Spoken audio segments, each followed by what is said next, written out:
जय गुरु जी। गुरु जी का शुक्राना। गुरु जी की प्यारी प्यारी संगत का लख लख शुक्राना।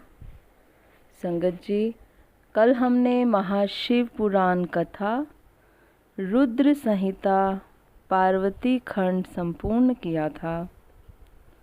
आज हम अगला खंड चतुर्थ खंड कुमार खंड आरंभ करेंगे।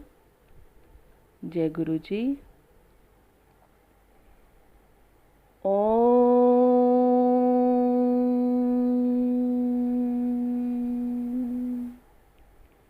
नमः शिवाय। शिवजी सदा सहाय। ओम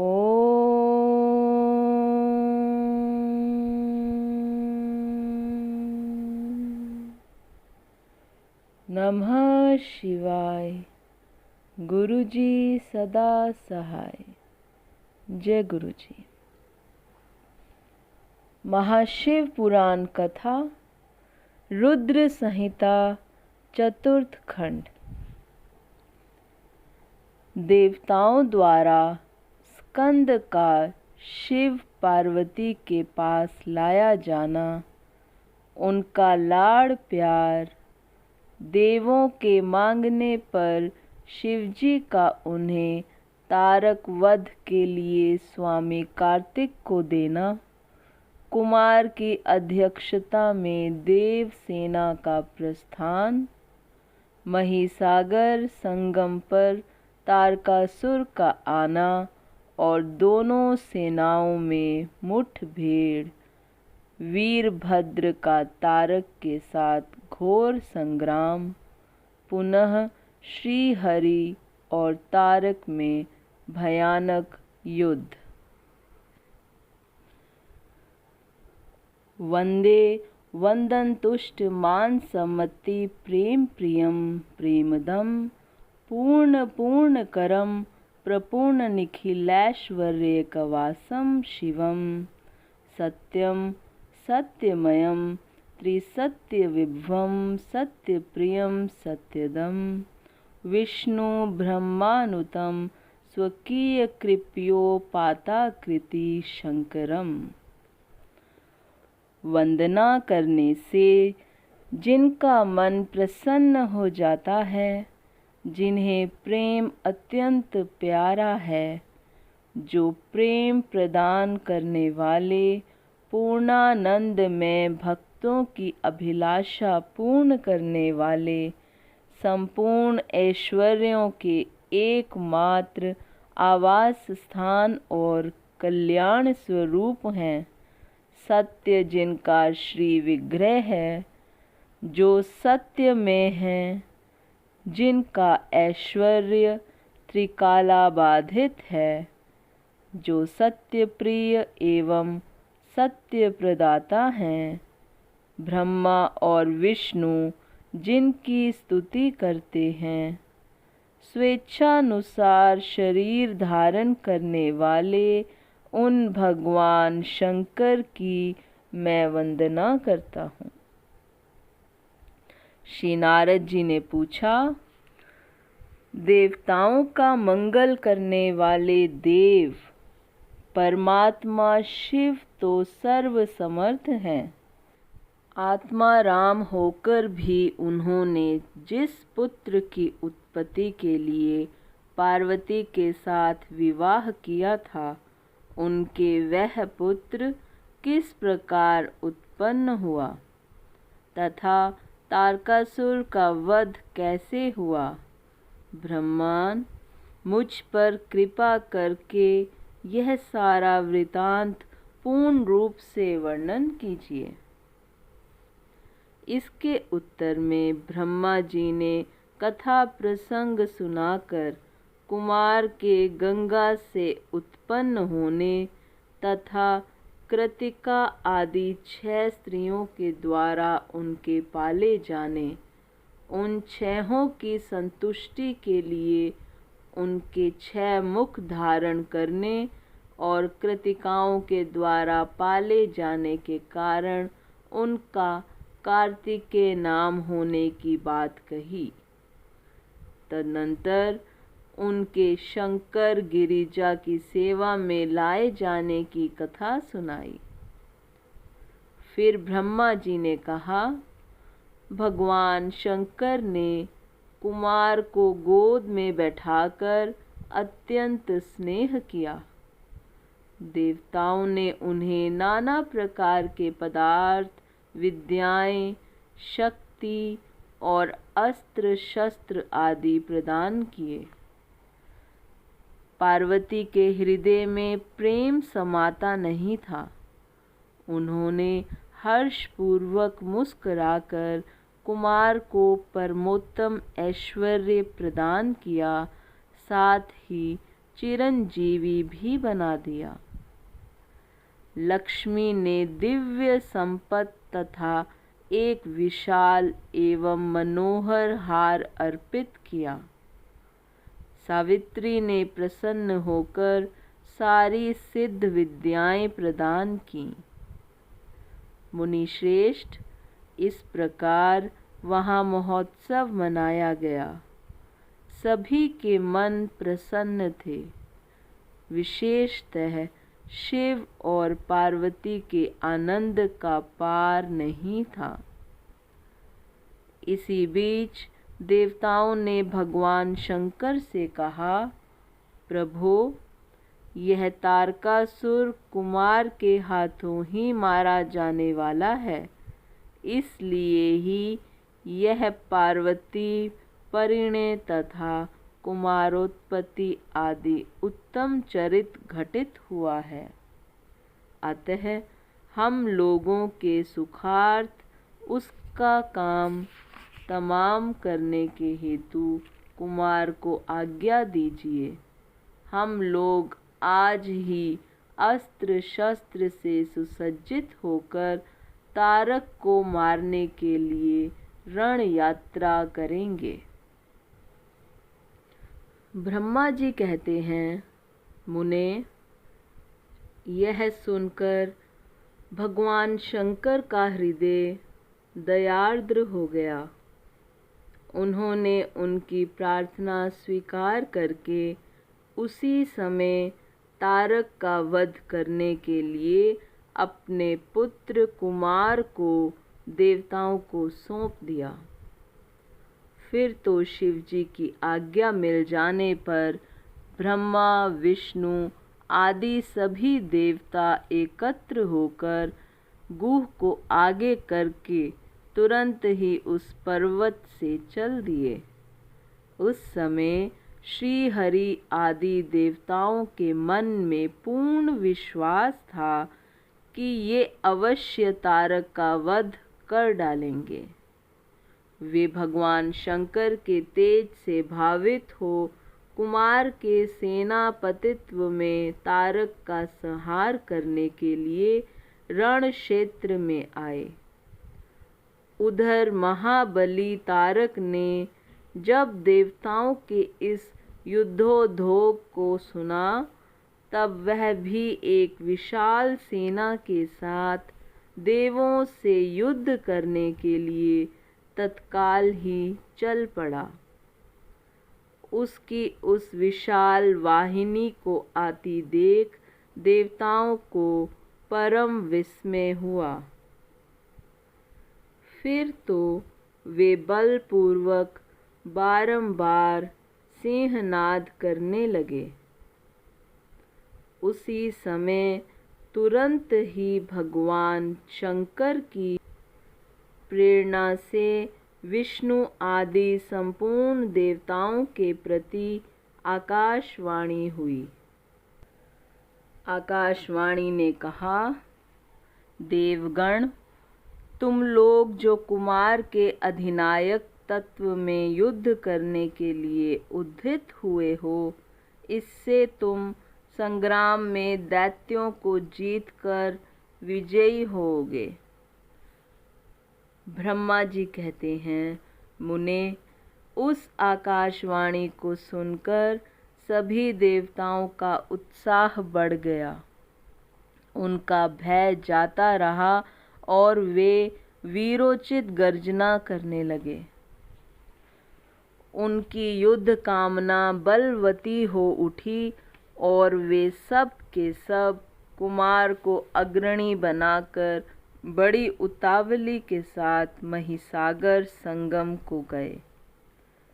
उधर बहुसंख्यक असुरों से घिरा हुआ वह तारक भी बहुत बड़ी सेना के साथ शीघ्र ही वहां आ धमका, जहां वे सभी देवता खड़े थे।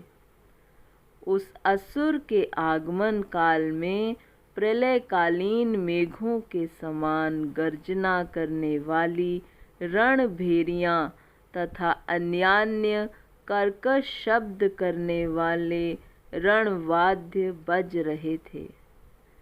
उस समय तारकासुर के साथ आने वाले दैत्य ताल ठोंठते हुए गर्जना कर रहे थे। उनके पदाघात से पृथ्वी कांप उठती थी। उस अत्यंत भयंकर कोलाहल को सुनकर भी सभी देवता निर्भय ही बने रहे।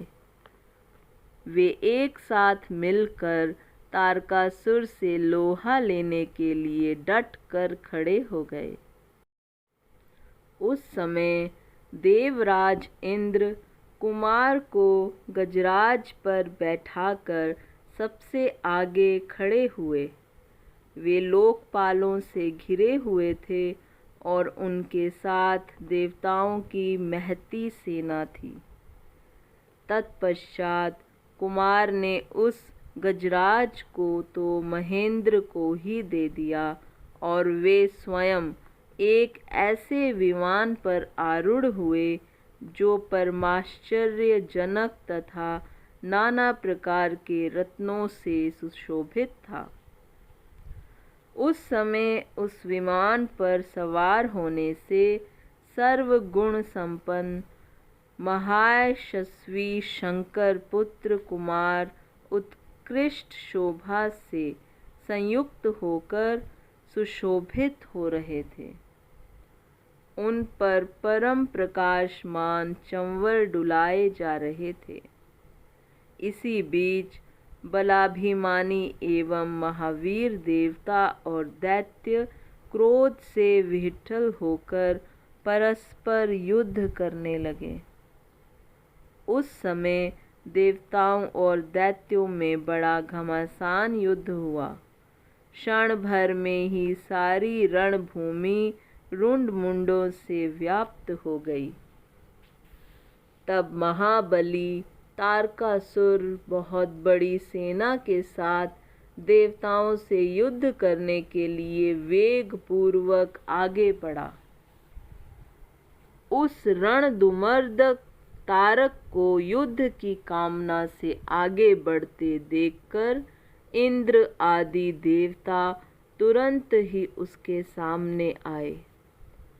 फिर तो दोनों सेनाओं में महान कोलाहल होने लगा। तत्पश्चात देवों तथा असुरों का विनाश करने वाला ऐसा द्वंद्व युद्ध प्रारंभ हुआ, जिसे देखकर वीर लोग हर्षोत्फुल्ल हो गए और कायरों के मन में भय समा गया। इसी समय वीरभद्र कुपित होकर महाबली प्रमथ गणों के साथ वीराभिमानी तारक के समीप आ पहुँचे। वे बलवान गणनायक भगवान शिव के कोप से उत्पन्न हुए थे।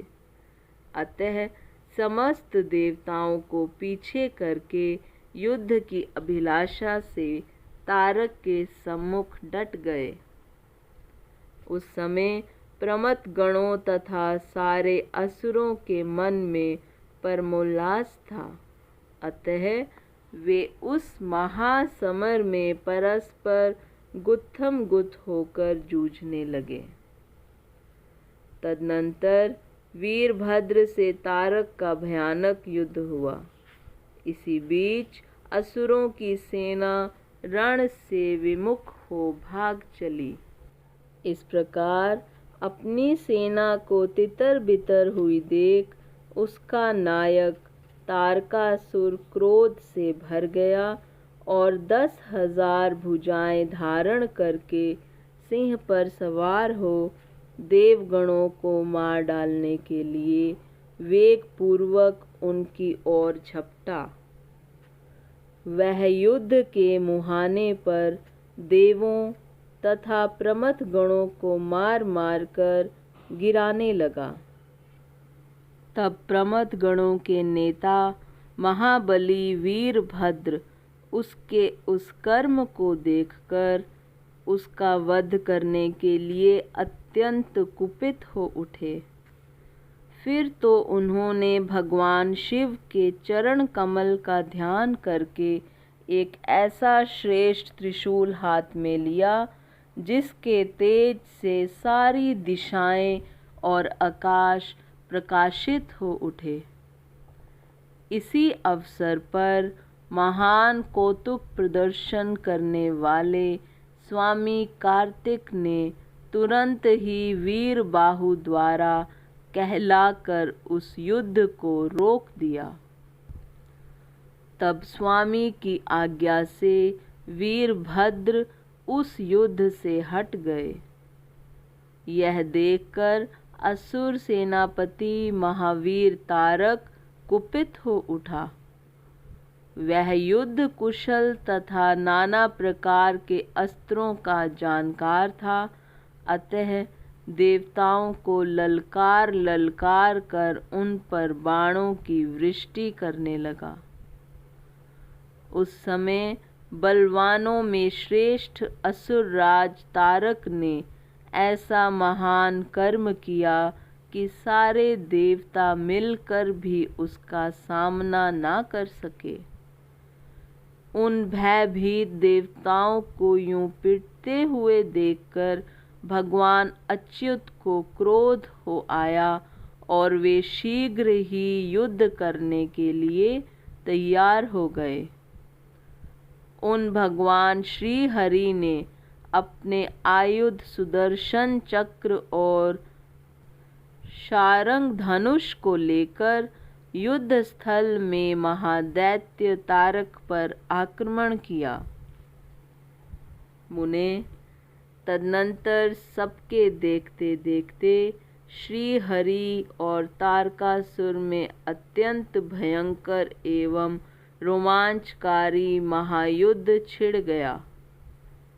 इसी बीच अच्युत ने कुपित होकर महान सिंहनाद किया और धधकती हुई ज्वालाओं के से प्रकाश वाले अपने चक्र को उठाया। फिर तो श्री हरि ने उसी चक्र से दैत्यराज तारक पर प्रहार किया। उसकी चोट से अत्यंत व्यथित होकर वह असुर पृथ्वी पर गिर पड़ा, परंतु वह असुर नायक तारक अत्यंत बलवान था, अतः तुरंत ही उठकर उस दैत्यराज ने अपनी शक्ति से चक्र के टुकड़े टुकड़े कर दिए। मुने, भगवान विष्णु और तारकासुर दोनों बलवान थे और दोनों में अगाध बल था, अतः युद्ध स्थल में वे परस्पर जूझने लगे। इति श्री महाशिव पुराण कथा रुद्र संहिता चतुर्थ खंड अध्याय समाप्त। संगत जी, आज का अध्याय यहीं पर समाप्त होता है। संगत जी, आज के अध्याय में कुल 8 अध्याय थे। अध्याय 1 से अध्याय 8 तक इसमें सम्मिलित थे। संगत जी, आज हमने रुद्र संहिता का चतुर्थ खंड कुमार खंड आरंभ किया है। जय गुरु जी। संगत जी, अब आरती का समय है। जय गुरु जी। ओम जय शिव ओमकारा, स्वामी हरे शिव ओमकारा, ब्रह्मा विष्णु सदा शिव, बोले भोलेनाथ महादेव, अर्धांगी धारा। ओम जय शिव ओंकारा। एकानन चतुरानन पंचानन राजे। स्वामी पंचानन राजे। हंसानन गरुड़ासन वृषवाहन साजे। ओम जय शिव ओंकारा। दो भुज चार चतुर्भुज 10 भुज ते सोहे। स्वामी 10 भुज ते सोहे। तीनों रूप निरखता त्रिभुवन जन मोहे। ओम जय शिव ओंकारा। अक्षमाला बनमाला मुंडमाला धारी। स्वामी मुंडमाला धारी। चंदन मृग मद चंदा भोले शुभकारी। ओम जय शिव ओंकारा। श्वेतांबर पीतांबर बाघांबर अंगे। स्वामी बाघांबर अंगे। सनकादिक ब्रह्मादिक भूतादिक संगे। ओम जय शिव ओंकारा। करके मध्य कमंडल चक्र त्रिशूल धरता। भोले चक्र त्रिशूल धरता। जग करता जग हरता जग पालन करता। ओम जय शिव ओंकारा। त्रिगुण शिव जी की आरती जो कोई नर गावे। स्वामी प्रेम सहित गावे। कहत शिवानंद स्वामी कहत हरि हरि स्वामी। मनवांछित फल पावे। ओम जय शिव ओंकारा। ओम जय शिव ओंकारा। स्वामी हर शिव ओंकारा। भोले पार्वती का प्यारा। ब्रह्मा विष्णु सदा शिव भोले भोलेनाथ महादेव। अर्धांगी धारा। ओम जय शिव ओंकारा। बोलो शंकर भगवान की जय। भोलेनाथ भंडारी की जय। पार्वती माता की जय।